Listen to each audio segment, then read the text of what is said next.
So, good morning, Professor. My name is Avignesh Ramsetti, and the technical presentation, the topic of my technical presentation is car hacking pros, cons, and wireless connection to car. So, let's get into the details. The first one is introduction. I want to explain something about car hacking. Car hacking is the practice of manipulating a vehicle's car electric system. Car hacking. This can be done to gain access to the car system and features, to modify the car's performance, or to change the car's behavior in some manner. It is relatively a new field of research as electronics and software in hardware vehicles or in modern vehicles became increasingly complex and interconnected nowadays.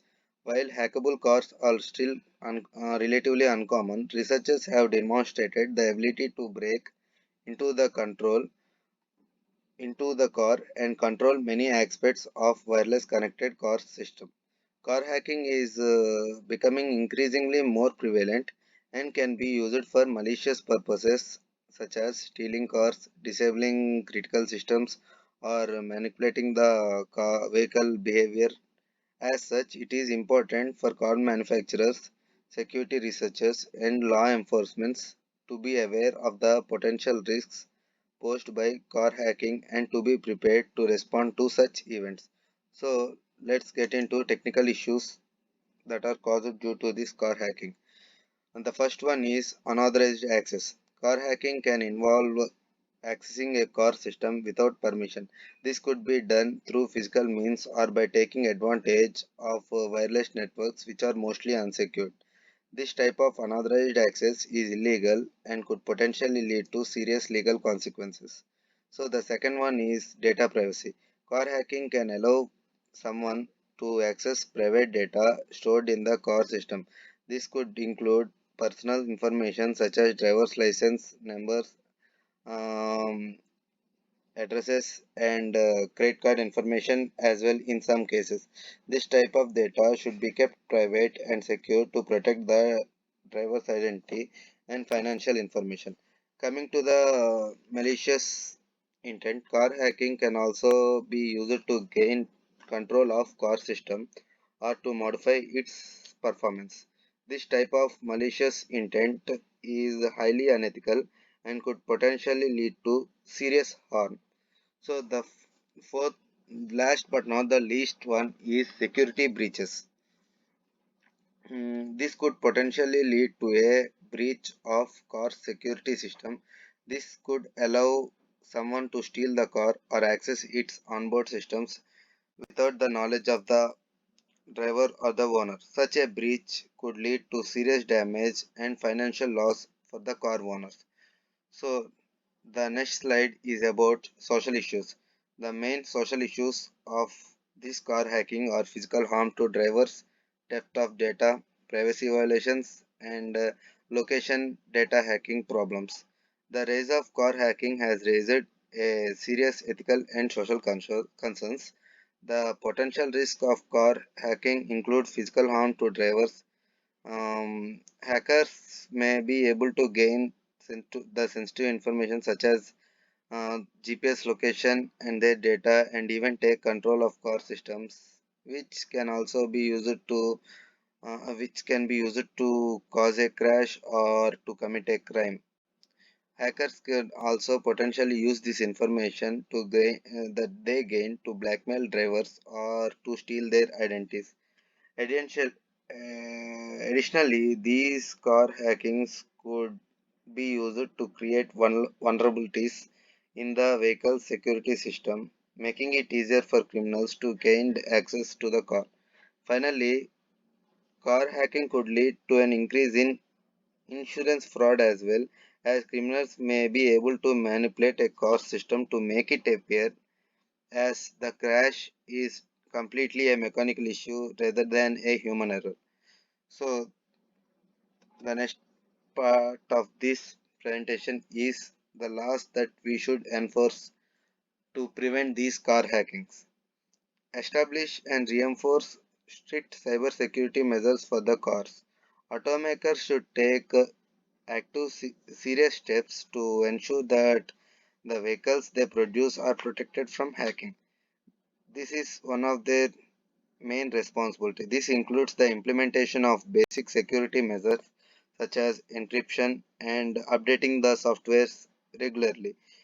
Requires car manufacturer to disclose security vulnerabilities in their car.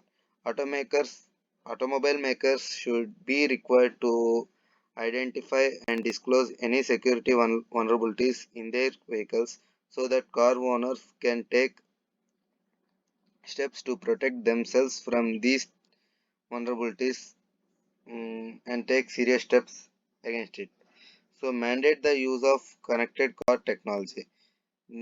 Government regulation should require automobiles to include technology such as telematics and connected car systems in all new vehicles. These systems help to monitor the control of vehicles and could provide early warnings if there is any risk of potential hacking. So, coming to the next part, here we are going to talk about technical issues. The main technical issues that are faced by this car hacking are security, connectivity, hardware and software. As cars become increasingly connected, they are also becoming more vulnerable to cyber attacks. Hackers are also able to exploit weaknesses in existing systems to gain access to vehicle networks and manipulate the car system. Connectivity. Many of today's cars are connected to internet, allowing the hackers to access the car system remotely. This makes it easier for them to take control of the car and manipulate its functions. But wireless connection is more important for most of the features of the car, uh, which the customers are asking for today. So we cannot restrict wireless connectivity for these cars, but we have to be careful. So coming to the software issue, the software used to control this car system is often outdated and has different types of bugs and vulnerabilities. Hackers can exploit these weaknesses to gain access of the car system and manipulate them. The main part of this presentation is disadvantages of car hacking. The first disadvantage is security breach. As I said earlier, car hacking could allow hackers to access cars data and take control of the car remotely, potentially causing physical harm to drivers as well as for passengers. And this unauthorized access to car system could be used by hackers to activate and deactivate systems and change settings that could affect the performance of the car and the safety of the passengers as well. So coming to the financial loss, as I said earlier, these car hackers can steal a car without even touching it by accessing the car remotely and making it autonomous. So there is a financial loss due to this car hacking as well. There are some advantages of these car hacking which are rare and can also be considered as advantage if the hacking if it is a ethical hacking. So some of the advantages are improved vehicle performance, increased connectivity, enhanced security, and improved diagnostics. So, vehicle hacking could use it to improve performance by increasing its speed or fuel efficiency. By gaining access to car system, hackers can detect security flaws that could be exploited by unethical hackers. This can help prevent car theft and other forms of unauthorized access to the car.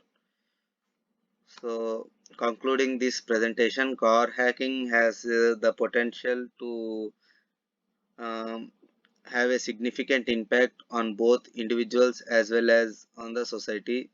Car hacking is risk for both passengers as well as drivers, and it has a serious implication for public safety. At a societal level, car hacking could have a serious implication for public safety. Hackers could take control of multiple cars at once and use them to cause chaos on the roads or even cause major accidents. In addition, it could be used to facilitate terrorist activities as hackers could gain access to government or military vehicles and use them for different purposes. Furthermore, car hacking can be used to disrupt transportation networks and cause widespread chaos. So, by this, I am concluding my presentation about wireless car hacking pros and cons of this car hacking system. So these are some of the references I referred to make this presentation, and thank you for your attention. Thank you, professors.